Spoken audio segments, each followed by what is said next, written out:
Learn with حمزہ یعقوب میں خوش آمدید۔ خوش آمدید۔ آج ہم ایک بہت ہی اہم کتاب کا سفر شروع کر رہی ہیں، فرانس فینن کی دا ریچڈ آف دی ارتھ۔ جی ہاں، 20ویں صدی کی ایک انقلابی کتاب جس نے واقعی دنیا پر گہرا اثر ڈالا۔ بالکل، اور دلچسپ بات یہ ہے کہ ہم آغاز خود فینن سے نہیں بلکہ ہومی کے بھابھا کے لکھے پیش لفظ سے کر رہے ہیں۔ جی، فریمنگ فینون، یہ عنوان بھی بڑا معنی خیز ہے۔ ہاں، فریمنگ فینون۔ تو آپ بتائیں کہ بھابھا کو فینن کو فریم کرنے کی ضرورت کیوں محسوس ہوئی؟ وہ کیا دکھانا چاہ رہے ہیں؟ دیکھیں، بات یہ ہے کہ بھابھا محسوس کرتے ہیں کہ فینون کو اکثر بہت محدود زاویے سے دیکھا گیا ہے۔ محدود زاویے سے مطلب صرف نونیاتیاتی تشدد یعنی کولونیل وائلنس کی ایک تھیورسٹ کی طور پر۔ اچھا۔ جبکہ بھابھا کہتے ہیں کہ فینن اس سے کہیں زیادہ ہے۔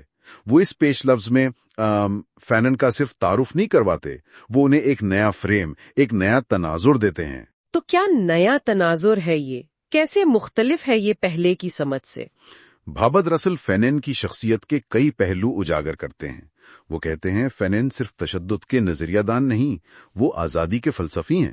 Philosopher of liberation? جی، پھر وہ کہتے ہیں کہ فینن صدمے یعنی ٹراما کے ماہر نفسیات بھی ہیں، جو نو ابدیات کے نفسیاتی اثرات کو سمجھتے تھے۔ اوہ، یہ تو بہت اہم نقطہ ہے، سائیکالوجسٹ آف ٹراما۔ بالکل۔ اور تیسرا، وہ انہیں وجودی مزاحمت یعنی ایگزسٹینشل ریزسٹنس کا لکھاری کہتے ہیں۔ وجودی مزاحمت، اس کا کیا مطلب ہوا؟ یعنی وہ لوگ جو غلامی میں ہیں، وہ اپنی انسانیت، اپنی شناخت کو کیسے بچاتے ہیں، کیسے قائم رکھتے ہیں، اس جد و جہد کے بارے میں لکھنے والے۔ واہ، تو یہ تو فینن کی ایک بہت ہی جامع، ایک ملٹی ڈائمینشنل تصویر ہے۔ صرف سیاست نہیں بلکہ نفسیات، فلسفہ، انسانی وجود سب شامل ہے۔ جی ہاں، بالکل۔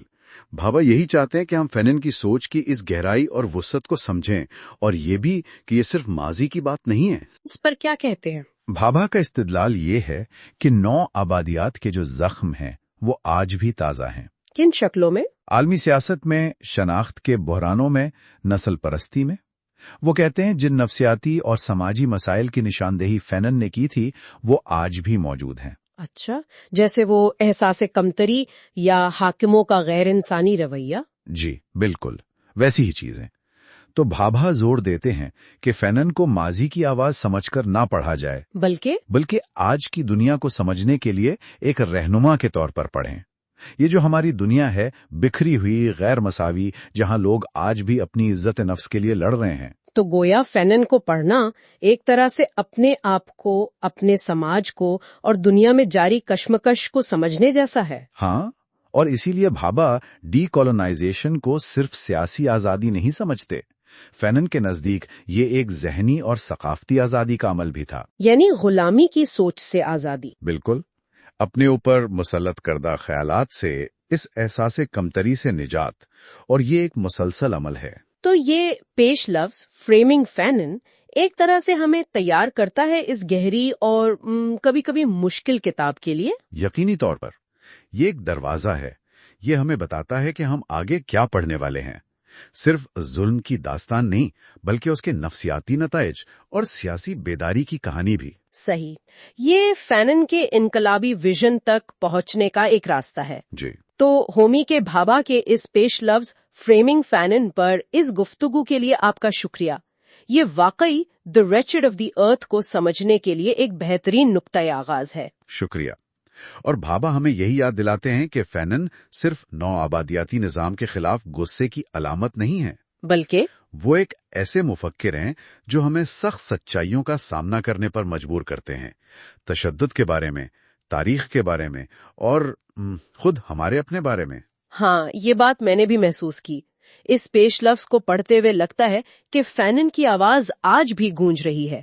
بالکل، انصاف کے ہر مطالبے میں، شناخت کے ہر بحران میں، مزاحمت کے ہر عمل میں آپ کو اس کی گونج سنائی دے گی۔ صحیح۔ اور جیسے جیسے ہم اس کتاب کے مول باب کی طرف بڑھیں گے، ہم نو آبادیات کی بربریت کے ساتھ ساتھ ان نفسیاتی زخموں اور سیاسی بیداریوں کو بھی دیکھیں گے جو وہ پیچھے چھوڑ جاتی ہے۔ تو آئندہ گفتگو میں ہم انہی پہلوؤں پر مزید بات کریں گے. جی انشاءاللہ. ہمارے ساتھ رہیے گا صرف لرن ود حمزہ یعقوب پر، جہاں ہم صرف دنیا کو سمجھنے کے لیے نہیں بلکہ اسے بدلنے کی سوچ کے ساتھ پڑھتے ہیں. بہت خوب. اور سامعین کے لیے ایک سوال چھوڑے جا رہی ہوں. اگر فینن آج زندہ ہوتے تو وہ ہماری آج کی اس فریکچرڈ دنیا کے کس مسئلے پر سب سے زیادہ توجہ دیتے؟ اس پر ضرور سوچیے گا. آج ہم فرانس فینون کی مشہور کتاب دی ریچڈ آف دی ارتھ کے دیباچے پر بات کر رہے ہیں.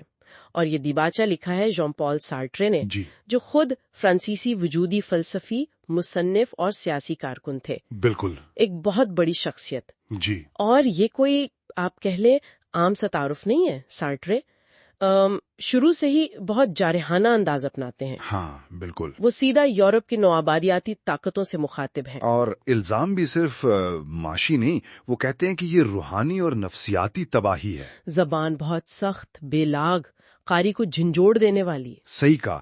وہ صرف فینن کی تائید نہیں کر رہے ہیں بلکہ ان کی بات کو اور آپ کہہ سکتے ہیں کہ بڑھاوا دے رہے ہیں. جی، وہ نوآبادیات کو ایک ایسے نظام کے طور پر پیش کرتے ہیں جو صرف محکوم کو نہیں، اچھا، بلکہ حاکم کو بھی غیر انسانی بنا دیتا ہے. یہ بہت اہم نکتہ ہے. یہ واقعی ایک غور طلب بات ہے کہ ظلم صرف مظلوم پر نہیں، ظالم پر بھی اثر انداز ہوتا ہے. جی. وہ اپنی ہی انسانیت کھو بیٹھتا ہے اپنے ہی تشدد میں. اچھا، تو سارترے اس نفسیاتی تباہی کی مزید وضاحت کیسے کرتے ہیں؟ مطلب محکوم عوام پر کیا اثرات بتاتے ہیں وہ؟ دیکھیں، سارترے بتاتے ہیں کہ نوآبادیاتی تشدد کا مقصد صرف کنٹرول نہیں بلکہ شناخت کو مسخ کرنا ہے. وہ لکھتے ہیں کہ کیسے مقامی آپ کہیں ایلیٹ بنانے کی کوشش کی گئی، نوجوانوں پر مغربی ثقافت تھوپی گئی، ان کے ذہنوں کو ایسے الفاظ سے بھرا گیا جو ان کی اپنی حقیقت سے بالکل الگ تھے، جیسے ان کی اپنی آواز ہی چھین لی گئی ہو. بالکل بالکل. اور پھر اسی کا رد عمل تشدد کی صورت میں نکلتا ہے. ہاں، سارترے کی دلیل یہی ہے. یہ جو مسلسل جبر ہے، شناخت مٹانے کی کوشش ہے، یہ محکوم عوام میں شدید نفسیاتی دباؤ پیدا کرتا ہے. اور یہ دباؤ شروع میں اکثر آپس کے جھگڑوں میں نکلتا ہے، قبیلائی لڑائیاں، جرائم، کیونکہ وہ فوراً نوآباد کار کا سامنا نہیں کر پاتے. اچھا. لیکن سارتر کہتے ہیں کہ یہ تشدد آخرکار اپنے اصل ہدف یعنی نوآبادگار کی طرف پلٹتا ہے. ان کے نزدیک یہ تشدد جو ہے یہ محکوم انسان کی خود کو دوبارہ تعمیر کرنے کی کوشش ہے، اپنی کھوئی ہوئی آزادی، ذمہ داری واپس لینے کی کوشش. یہی ان کا وہ وجودی فلسفہ جھلکتا ہے. تو مطلب یہ کوئی ٹھنڈے کمرے میں لکھی گئی علمی بات نہیں ہے، یہ تو ایک طرح کا فلسفیانہ طوفان ہے. بالکل، فلسفیانہ طوفان جو قاری کو مجبور کرتا ہے کہ وہ سوچے وہ کہاں کھڑا ہے اس سب میں. کیا وہ نظام کا حصہ ہے یا خود زنجیروں میں جکڑا ہوا ہے؟ سارتر تو خاص طور پہ یورپی قارئین کو چیلنج کرتے ہیں نا. جی بالکل. وہ کہتے ہیں یورپ والو، یہ کتاب پڑھو تاکہ تمہیں پتہ چلے تم اپنے شکاروں کی نظر میں کیا ہو. وہ ایک جگہ یہ بھی لکھتے ہیں کہ ہمارے متاثرین ہمیں اپنے زخموں اور بیڑیوں سے جانتے ہیں. یہی چیز ان کی گواہی کو ناقابل تردید بناتی ہے. وہ یورپی انسانیت پسندی پر بھی سخت تنقید کرتے ہیں. اسے کھوکھلا کہتے ہیں؟ جی، اسے محض ایک نعرہ، لوٹ مار کا جواز قرار دیتے ہیں. وہ کہتے ہیں یورپ کی جو خوشحالی ہے وہ نوآبادیاتی استحصال کی قیمت پر بنی ہے، تو ہر یورپی اس میں شریک ہے. تو سارتر کا پیغام بہت واضح ہے. ہمدردی نہیں، عمل چاہیے. جرم کا احساس نہیں، تبدیلی چاہیے. اور یہ باتیں آج بھی اتنی ہی چپتی ہوئی لگتی ہیں کیونکہ وہ جن مسائل کی بات کر رہے تھے، نسل پرستی، سامراجیت، استحصال، وہ آج بھی موجود ہیں کسی نہ کسی شکل میں. یقیناً. یہ دیباچہ ہمیں سچائی کا سامنا کرنے پر مجبور کرتا ہے کہ نوآبادیات صرف زمین چھیننے کا نام نہیں، یہ انسانیت کی تباہی ہے. اور اس تباہی کو ختم کرنے کا عمل یعنی نوآبادیات کا خاتمہ وہ کوئی پرامن چائے کی پارٹی نہیں ہو سکتا. جیسے فینن بھی آگے کہیں گے. جی، جیسا فینن کہیں گے. یہ لازمی طور پر پرتشدد ہوتا ہے. کیوں؟ کیونکہ یہ خود ایک پرتشدد نظام کو الٹ رہا ہے. سارتر کے مطابق صرف تشدد ہی تشدد کا نشان مٹا سکتا ہے، اور محکوم اپنی نفسیاتی صحت تبھی بحال کرتا ہے جب وہ طاقت سے نوآبادکار سے نجات حاصل کرتا ہے. یہ واقعی ایک گہرا اور پریشان کن پیغام ہے. سارتر کا دیباچہ ہمیں مجبور کرتا ہے کہ ہم نوآبادیات کو محض ایک تاریخی واقعہ نہ سمجھیں. جی نہیں، بلکہ تاریخ کے ساتھ ایک براہ راست ایک زندہ تصادم کے طور پر دیکھیں۔ بالکل۔ اور اب جب ہم آگے فینن کی اپنی تحریر کی طرف بڑھیں گے، خاص طور پر تشدد کے متعلق والے حصے پر، تو ہمیں سارتر کی یہ وارننگ یاد رکھنی ہوگی کہ یہ کتاب صرف پڑھنے کے لیے نہیں ہے، اسے محسوس کرنا ہے، اسے چیلنج کرنا ہے اور اس کا جواب دینا ہے۔ یہ ایک چیلنج ہے جس سے منہ موڑنا آسان نہیں۔ اچھا، تو آج ہم فرانس فینن کی جو مشہور کتاب ہے دا ریچڈ آف دی ارتھ، اس کے ایک بہت ہی اہم اور اکثر لوگ کہتے ہیں متنازع باب تشدد کے متعلق، یعنی کنسرننگ وائلنس، اس پر بات کر رہی ہیں۔ یہ واقعی ایک ایسا حصہ ہے جو پڑھنے والے کو نا جھنجھوڑ دیتا ہے۔ جی بالکل۔ فینن باپ شروع ہی ایک ایسی بات سے کرتے ہیں جس پر کوئی آپ کہہ لیں سمجھوتا نہیں ہو سکتا، کہ نو آبادیاتی نظام کا خاتمہ یعنی ڈی کالونائزیشن، غلامی سے آزادی کا جو عمل ہے وہ ہمیشہ ہی ایک پرتشدد واقعہ ہوتا ہے۔ وہ صاف کہتے ہیں کہ نو آبادیات یعنی باہر سے آ کر حکومت کرنا وہ خود تشدد سے ہی پیدا ہوئی تھی، پھر تشدد کے زور پر ہی قائم رہی، تو اب اسے ختم کرنے کے لیے اسی طاقت کا سامنا کرنا تو پڑے گا نا، یہ نامگزیر ہے۔ بالکل بالکل۔ فینن کے تجزیے کی جو بنیاد ہے وہ یہی ہے کہ نو آبادیاتی دنیا جو ہے وہ شروع سے ہی سمجھیں دو مخالف کیمپوں میں بٹی ہوتی ہے، ایک طرف آباد کار کالونائزر اور دوسری طرف مقامی باشندہ کالونائزڈ۔ جی، اور یہ دونوں گروہ جو ہیں یہ اسی نو آبادیاتی نظام کی ہی تو پیداوار ہیں۔ ان کا آپس کا رشتہ ہی بنیادی طور پر طاقت اور تشدد پر قائم ہے۔ فینن یہ واضح کرتے ہیں کہ یہ کوئی اتفاق نہیں ہے، یہ اس نظام کا آپ سمجھیں لازمی حصہ ہے، ایک ایسا نظام جو وہ کہتے ہیں سنگینوں اور توپوں کے سہارے چلتا ہے۔ لیکن یہاں یہ سمجھنا ضروری ہے نا کہ فینن صرف یہ نہیں کہہ رہے کہ اچھا بھائی آزادی کے لیے لڑنا پڑے گا، وہ اس سے کہیں گہری بات کر رہے ہیں، ایک نفسیاتی سطح کی بات۔ جی، نفسیاتی سطح کی۔ ہاں، وہ بتا رہے ہیں کہ تشدد کا جو عمل ہے وہ خود مظلوم کے لیے ایک ذہنی تبدیلی لاتا ہے۔ یہ وہ لمحہ ہے، وہ کہتے ہیں، جب صدیوں سے دبا ہوا جسے ایک شے بنا دیا گیا تھا وہ انسان، وہ تشدد کے ذریعے اپنی کھوئی ہوئی خودی، اپنی عزت نفس، اپنی آواز وہ دوبارہ حاصل کرتا ہے۔ بالکل، اور ان کا وہ جملہ بھی ہے نا کہ مظلوم شے آزادی کے عمل سے ہی انسان بنتی ہے۔ بالکل وہی۔ فینن تشدد کی کوئی تعریف نہیں کر رہے، نہ ہی اسے رومانوی بنا رہے ہیں۔ نہیں، بالکل نہیں۔ بلکہ وہ اسے ایک المناک ضرورت کے طور پر پیش کر رہے ہیں، ایک ایسے نظام کے خلاف لازمی رد عمل جس نے بات چیت، عزت، انسانیت ان سب کے دروازے ہی بند کر دیے۔ تو جب ایک پورے گروہ کو آپ غیر انسانی بنا دیں تو فینن کے مطابق پھر آزادی حاصل کرنے کا راستہ، یعنی آخری سے پہلا بننے کا جو راستہ ہے، وہ ایک فیصلہ کن اور ہاں بعض اوقات پرتشدد ٹکراؤ سے ہی نکلتا ہے۔ ان کے الفاظ میں وہ کہتے ہیں نا، آخری صرف پہلے بن سکتے ہیں، ایک قاتلانہ اور فیصلہ کن تصادم کے بعد۔ جی بالکل۔ اور فینن نو آبادیاتی دنیا کی جو تصویر کھینچتے ہیں وہ بھی بڑی واضح ہے، دو حصوں میں بٹی ہوئی دنیا۔ ہاں، وہ تقسیم، ایک طرف تو آباد کار کا صاف ستھرا، روشن پتھر اور سٹیل کا شہر، اور دوسری طرف مقامی آبادی کی تنگ، اندھیری، بھوکی، وہ گھٹنوں کے بل جھکی ہوئی بستی۔ اور یہ صرف امیر غریب کی تقسیم نہیں ہے، نہیں، یہ نسلی ہے۔ ہاں، یہ نسل کی بنیاد پر ہے۔ فینن کا وہ مشہور جملہ، تم امیر ہو کیونکہ تم سفید ہو، تم سفید ہو کیونکہ تم امیر ہو۔ بالکل۔ اور اسی تقسیم شدہ دنیا میں اس نظام کو قائم رکھنے کے لیے ضروری ہے کہ آبادکار مقامی آبادی کو غیر انسانی بنا کر پیش کرے، انہیں جانوروں جیسی صفات سے منسوب کرے، جی، انہیں برائی کی جڑ قرار دے۔ اور اسی وجہ سے جب مغربی تہذیب کی بڑی بڑی اقدار کی بات ہوتی ہے، آزادی، برابری وغیرہ، تو محکوم عوام ان کا ایک طرح سے مذاق اڑاتے ہیں، کیونکہ انہوں نے تو ان اقدار کو صرف تشدد اور جبر کے ساتھ ہی آتے دیکھا ہے۔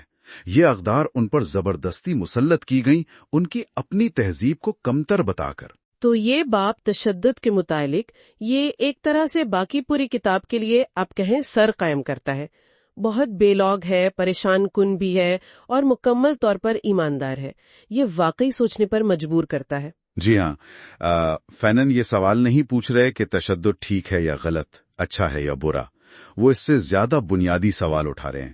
وہ پوچھ رہے ہیں کہ اس انسانی روح کا کیا بنتا ہے جسے نسلوں تک صدیوں تک کچلا گیا اور پھر اس حالت سے نکل کر دوبارہ اپنے پیروں پر کھڑا ہونے کے لیے کیا قیمت چکانی پڑتی ہے، کیا درکار ہوتا ہے۔ صحیح، تو یہ باب کوئی جنگ کی تعریف نہیں ہے، یہ تو ایک ایسی دنیا کی اندرونی منطق کو کھول رہا ہے جو فتح اور قبضے پر بنی ہوئی ہے، اور یہ دکھا رہا ہے کہ اس پورے ڈھانچے کو توڑنے کی قیمت کیا ہو سکتی ہے۔ جی بالکل۔ اور جیسا کہ ہم کتاب میں آگے دیکھیں گے، فینن اسی تشدد کے دھاگے کو پھر شناخت سے، ثقافت سے، نفسیاتی بحالی سے اور ایک حقیقی طور پر آزاد معاشرے کی تعمیر نو کے جو پیچیدہ مسائل ہیں ان سب سے جوڑتے ہیں۔ ہاں، یہ صرف ایک نظریاتی بحث نہیں رہ جاتی، فینومینن ہمیں اس کی فوری اور عملی اہمیت کا احساس دلاتے ہیں۔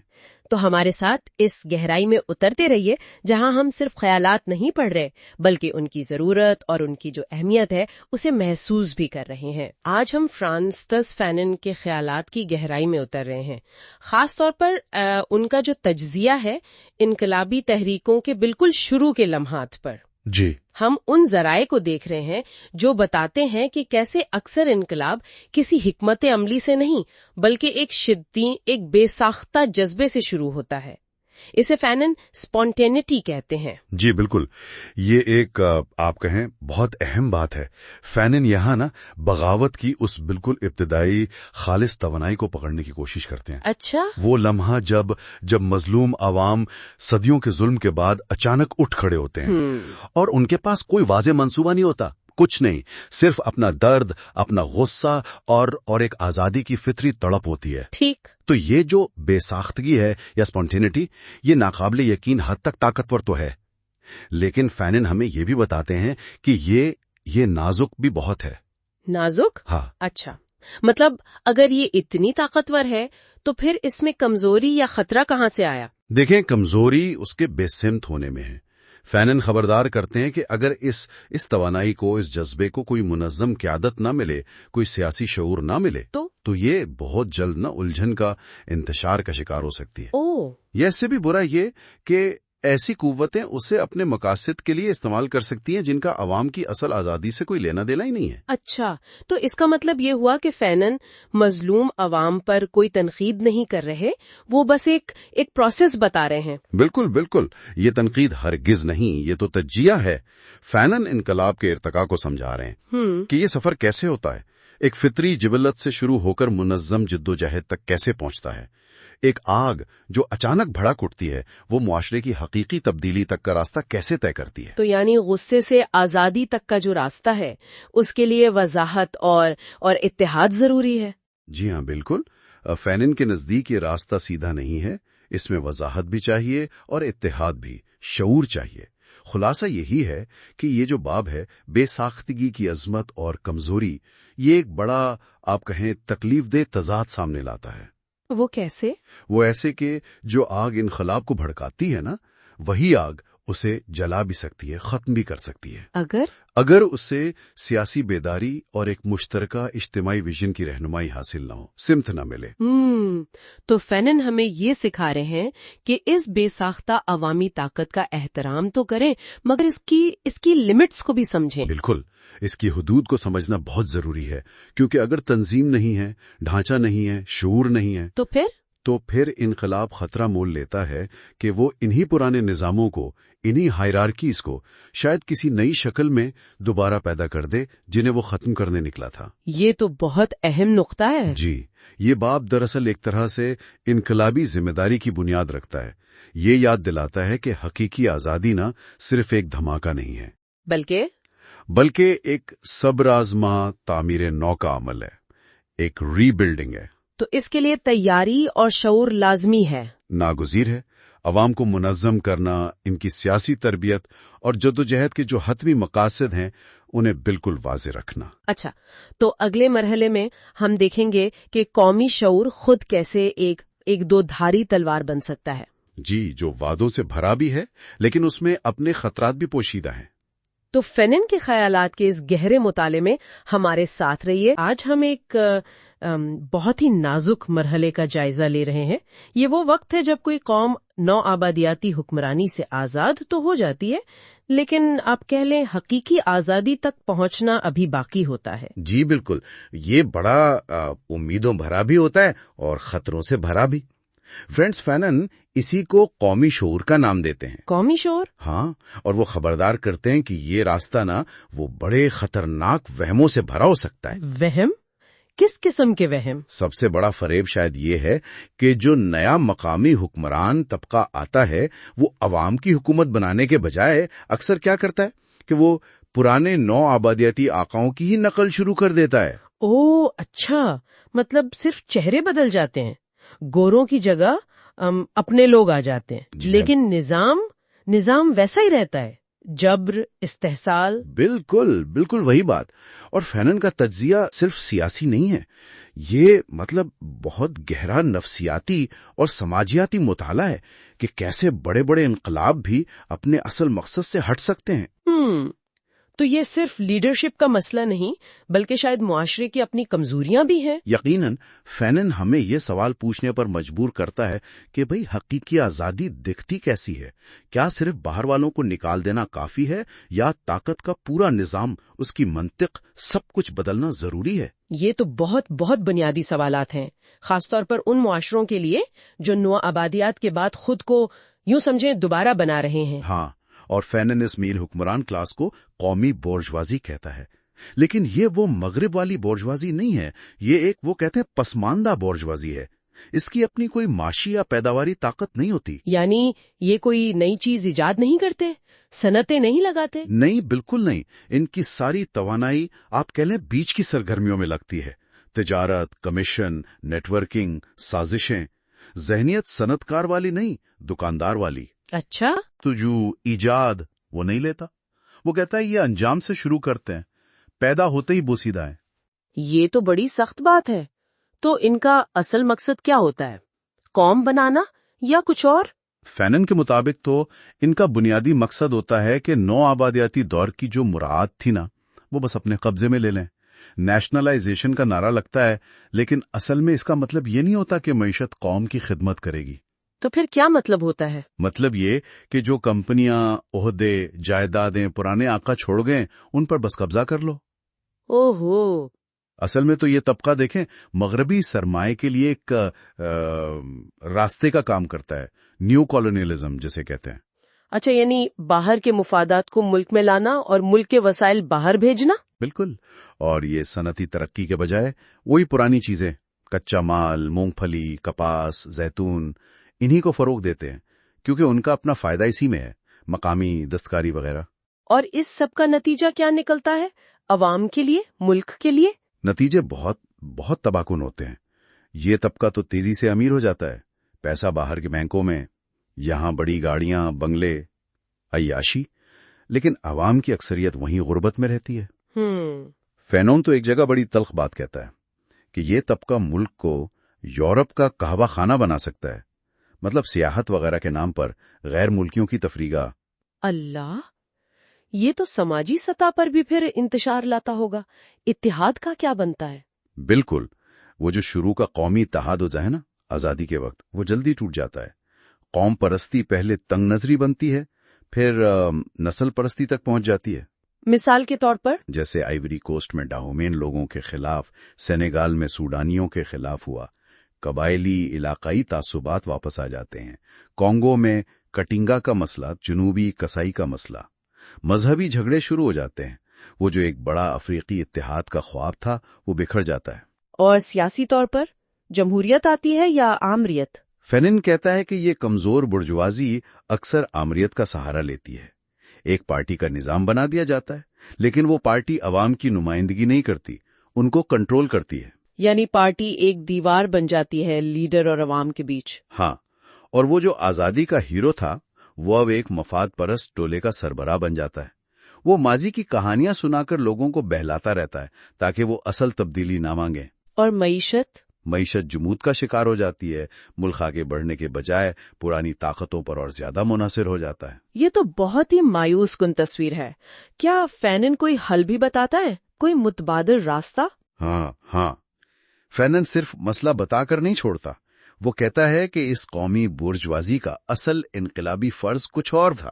وہ کیا؟ وہ یہ کہ یہ اپنی مراد کو ٹھکرائیں، عوام کے پاس جائیں، ان سے سیکھیں اور اپنی جو بھی ذہنی تکنیکی صلاحیت ہے وہ عوام کی خدمت میں لگائیں۔ عوام کو شامل کرنا یعنی؟ بالکل، عوام کی سیاسی تعلیم، فیصلہ سازی میں ان کی شرکت، زبان آسان ہو تاکہ عوام سمجھ سکیں۔ وہ الجیریا کی مثال دیتا ہے کہ عام لوگ بھی مشکل باتیں سمجھ سکتے ہیں۔ اور سب سے اہم بات، وہ کہتا ہے کہ یہ قومی شعور بہت جلد سماجی اور سیاسی شعور میں بدلنا چاہیے اور پھر ایک وسیع انسانیت پسندی کی طرف جانا چاہیے، ورنہ یہ بند گلی ہے۔ فینن سمجھتا تھا کہ یہ برجوا مرحلہ ان ملکوں کے لیے غیر ضروری اور نقصان دہ ہے، اسے ایک عوامی انقلاب کے ذریعے رد کر دینا چاہیے۔ واقعی قومی شعور کی خامیاں فینن کی بہت گہری اور آپ کہہ لیں دور اندیش تحریر لگتی ہے۔ جی، یہ ایک طرح سے پیش گوئی ہے۔ وہ خبردار کر رہے تھے کہ اگر آزادی کے بعد سرمایہ داری، اشرافیہ پسندی اور باہر کے ملکوں پر انحصار کو چیلنج نہ کیا گیا تو نتیجہ یہی نکلے گا، ایک ایسی قومی برجوازی جو انصاف نہیں، صرف دولت اور دکھاوا چاہتی ہے۔ یہ باب تو جیسے بہت سی آزادی کے بعد کی تحریکوں کے لیے ایک آئینہ ہے۔ یہ یاد دلاتا ہے کہ ڈی کالونائزیشن صرف جھنڈے بدلنا نہیں ہے، یہ پورے معاشرے کی تبدیلی کا نام ہے۔ بالکل، اور جیسے جیسے ہم اس کتاب میں آگے بڑھیں گے، فینن اب صرف سیاست پر نہیں رکے گا، وہ نو آبادیات کے نفسیاتی زخموں پر بات کرے گا، ان سے نکلنے کے راستوں پر۔ جد و جہد اب اندر کی طرف جائے گی، اس فرد کے ذہن اور روح میں جو نو آبادیات کا شکار رہا۔ آج کی گفتگو میں ہم فرانسس فینن کے ایک بہت ہی اہم اور اکثر زیر بحث رہنے والے نظریے کو سمجھنے کی کوشش کریں گے۔ جی، جو ثقافت اور آزادی کے درمیان تعلق ہے اس پر۔ بالکل، یہ ان کی کتاب دی ریچڈ آف دی ارتھ کے ایک خاص باب پر مبنی ہے۔ ہاں، باب کا عنوان ہے قومی ثقافت پر، یعنی آن نیشنل کلچر، اور یہ آپ دیکھیں بہت بنیادی سوال اٹھاتا ہے۔ کیا سوالات ہیں وہ؟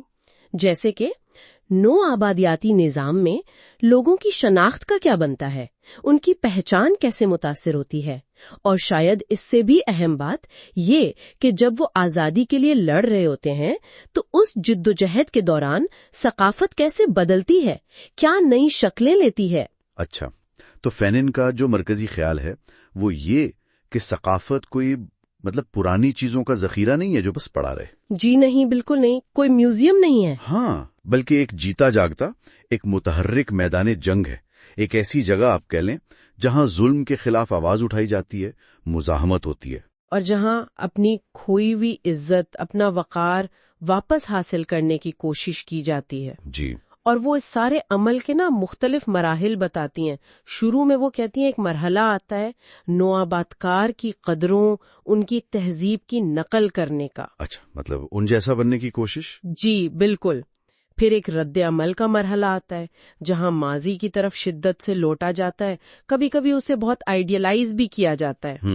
اور پھر آخر میں اصل جدوجہد کے دوران اس کے اندر سے ایک حقیقی انقلابی ثقافت جنم لیتی ہے، وہ ثقافت جو عوام کے تجربات، ان کی امیدوں سے جڑی ہوتی ہے۔ اور یہ صرف جیسے گیت یا شاعری یا زبان کی بات نہیں ہے۔ نہیں، اس سے کہیں زیادہ وسیع ہے۔ تو یہ اس بارے میں ہے کہ کس طرح ثقافت ایک ہتھیار بن جاتی ہے، ایک آئینہ جس میں معاشرہ خود کو دیکھتا ہے۔ بالکل، اور بالآخر نوآبادیاتی نظام نے جو انسانیت مسخ کر دی تھی اسے دوبارہ مکمل انسان بننے کا ایک راستہ فراہم کرتی ہے۔ یہ سب آپس میں ٹکرا رہے ہیں اس باب میں۔ جی ہاں، بالکل یہی۔ یہ ایک بہت گہرا باب ہے اور ہم کوشش کریں گے کہ اس کی اہم باتوں کو سمجھ سکیں۔ تو آئیے اس سفر میں آگے بڑھتے ہیں۔ کہ قومی ثقافت پر ہمیں یہ سکھاتا ہے کہ نو آبادیات سے چھٹکارا وہ صرف سیاسی سرحدیں بدلنے کا نام نہیں ہے۔ اچھا، یہ اصل میں ذہنی آزادی کا معاملہ بھی ہے۔ ہم اپنے آپ کو، اپنی دنیا کو کیسے دیکھتے ہیں، اس نظر کو نو آبادیاتی اثر سے آزاد کرانا ہے۔ بالکل، فینن ہمیں یہ یاد دلاتے ہیں کہ اگر کوئی قوم آزادی تو حاصل کر لے سیاسی طور پر، لیکن اپنی ثقافتی روح کھو دے جی تو وہ ایک طرح سے اب بھی زنجیروں میں ہی ہے۔ ثقافت وہ کہتے ہیں کوئی ماضی کی یاد میں کھوئے رہنا نہیں ہے، نوسٹالجیا نہیں، بلکہ وہ ایک انقلابی طاقت ہے۔ ہاں، ایک ایسی قوت جو درد سے، جدوجہد سے اور امید سے ان چیزوں سے پروان چڑھتی ہے۔ اور جیسے جیسے ہم کتاب کے آخری ابواب کی طرف جائیں گے نا، فینن ہمیں اور بھی گہرائی میں لے جائیں گے۔ کن موضوعات کی طرف؟ وہ نو آبادیات کے جو نفسیاتی اور آپ کہہ لیں طبی اثرات ہوتے ہیں، ان کا جائزہ لیں گے۔ وہ دکھائیں گے کہ تشدد، صدمہ اور پھر اس کے خلاف مزاحمت، یہ سب کیسے انسان کے جسم اور ذہن کے اندر زندہ رہتے ہیں۔ یہ تو بہت اہم پہلو ہیں۔ جی بالکل۔ تو ہمارے ساتھ رہیے گا جیسے جیسے دا ریچرڈ آف دی ارتھ کا یہ فکری سفر جاری ہے۔ یہ واقعی ایک ایسی کتاب ہے جسے صرف پڑھا نہیں جاتا، اسے محسوس کیا جاتا ہے۔ بالکل، اسے محسوس کیا جاتا ہے۔ آج ہم فرانس فینن کے کام کے ایک بہت شدید حصے کو دیکھ رہے ہیں۔ جی ہاں، یہ وہ حصہ ہے جہاں سیاسی تھیوری اور نفسیاتی حقیقت وہ آپس میں ملتی ہیں۔ بالکل، اور نو آبادیات کے جو زخم ہیں وہ صرف جسمانی نہیں رہتے۔ فینن، جو خود الجزائر میں ماہر نفسیات تھے جنگ آزادی کے دوران، صحیح، وہ ہمیں اس نفسیاتی جنگ کے بالکل کہہ لیں مرکز میں لے جاتے ہیں۔ بالکل۔ اور یہ باب جس کا عنوان ہے نو آبادیاتی جنگ اور ذہنی عوارض، یہ فینن کے اپنے کلینکل تجربات کا نچوڑ ہے۔ وہ کوئی باہر سے تجزیہ نہیں کر رہے تھے، اچھا، بلکہ وہ خود ان لوگوں کا علاج کر رہی تھیں جن کے ذہن اس جنگ، اس تشدد سے ٹوٹ پھوٹ کا شکار تھے۔ تو وہ اصل کلینکل کیسز پیش کرتے ہیں جیسے صدمہ یا سائیکوسس، ڈپریشن، اس طرح کی چیزیں؟ جی بالکل، حقیقی کیسز۔ لیکن اہم بات یہ ہے کہ وہ کہتے ہیں کہ یہ کوئی الگ تھلگ واقعات نہیں ہیں۔ اچھا، تو پھر کیا ہے یہ؟ یہ ایک پورے سسٹم کی علامات ہیں، ایک ایسا نو آبادیاتی نظام جو فینن کے مطابق انسانوں کو غیر انسانی بنانے، ان کی روح کو کچلنے کے لیے بنایا گیا تھا۔ اور یہ بات اہم ہے کہ وہ صرف مقبوضہ یعنی کالونائزڈ لوگوں پر اثرات کی بات نہیں کرتے۔ جی ہاں، یہ بہت چونکا دینے والا پہلو ہے ان کے تجزیے کا۔ وہ دکھاتے ہیں کہ یہ جو نو آبادیاتی تشدد کا زہر تھا، یہ صرف الجزائری عوام تک نہیں رہا، مطلب قابضین پر بھی اثر ہوا۔ بالکل، خود قابض قوتوں کے افراد جیسے فرانسیسی فوجی، پولیس اہلکار، ان کے ذہن بھی متاثر ہو رہے تھے۔ فینن ایسے یورپی مریضوں کے کیس بھی بتاتے ہیں جو اپنے کیے گئے تشدد کی وجہ سے شدید ذہنی اذیت میں تھے۔ ڈراونے خواب، نفسیاتی ٹوٹ پھوٹ، یہ سب کچھ۔ تو یہ نظام ایک طرح کی مطلب تباہ کرنے والی مشین تھی جو دونوں طرف کے انسانوں کو نفسیاتی طور پر زخمی کر رہی تھی۔ ہاں، آپ کہہ سکتی ہیں۔ اور یہ سمجھنا کہ نو آبادیات صرف سیاسی یا معاشی جبر نہیں بلکہ گہرا نفسیاتی حملہ بھی ہے، یہ فینن کو سمجھنے کے لیے بہت ضروری ہے۔ وہ دلیل دیتے ہیں نا کہ نو آبادیاں دوسرے کی منظم نفی ہے، کہ مقبوضہ شخص خود سے پوچھتا ہے میں اصل میں ہوں کون۔ بالکل، اور اسی وجہ سے فینن مزاحمت کو بھی ایک نئی روشنی میں دیکھتے ہیں، خاص طور پر اس باب میں۔ کیسے؟ ان کے نزدیک مزاحمت، حتیٰ کہ پرتشدد مزاحمت بھی صرف زمین یا سیاسی طاقت کی جنگ نہیں رہتی۔ اچھا، تو پھر کیا بن جاتی ہے؟ یہ ایک طرح سے نفسیاتی بقا کی جنگ بن جاتی ہے۔ اپنی کھوئی ہوئی انسانیت، اپنی ذات، اپنی ذہنی سالمیت کو دوبارہ پانے کی کوشش۔ یہ واقعی گہرا نکتہ ہے کہ جنگ کس طرح روح میں اتر جاتی ہے۔ جی، تو اس کا مطلب یہ ہوا کہ پھر شفایابی یعنی ہیلنگ وہ بھی صرف انفرادی مسئلہ نہیں رہتا۔ یہی فینن کا استدلال ہے۔ چونکہ بیماری کی جڑ وہ نو آبادیاتی نظام ہے جو نفسیاتی زخم لگا رہا ہے، صحیح، اس لیے مکمل شفایابی صرف کلینکل علاج سے ممکن نہیں، یہ ایک سیاسی عمل بن جاتا ہے۔ سیاسی عمل کیسے؟ مطلب یہ کہ حقیقی شفا کے لیے اس نظام کو بدلنا ضروری ہے جو یہ تباہی پھیلا رہا ہے۔ فینن نے تو بہت پہلے کہا تھا کہ نو آبادیاتی ماحول میں رہتے ہوئے کسی کو مکمل ٹھیک کرنا تقریباً ناممکن ہے کیونکہ ماحول خود بیمار ہے۔ تو خلاصہ یہ ہے کہ نو آبادیاتی جنگ اور ذہنی عوارض میں فینن ایک بہت شفاف سچائی سامنے لاتے ہیں کہ نو آبادیات صرف بندوقوں اور قانونوں کا نام نہیں، بالکل نہیں۔ یہ خوف، تذلیل اور ان گہرے نفسیاتی زخموں کا نام ہے جو جسم اور ذہن کے اندر رہتے ہیں،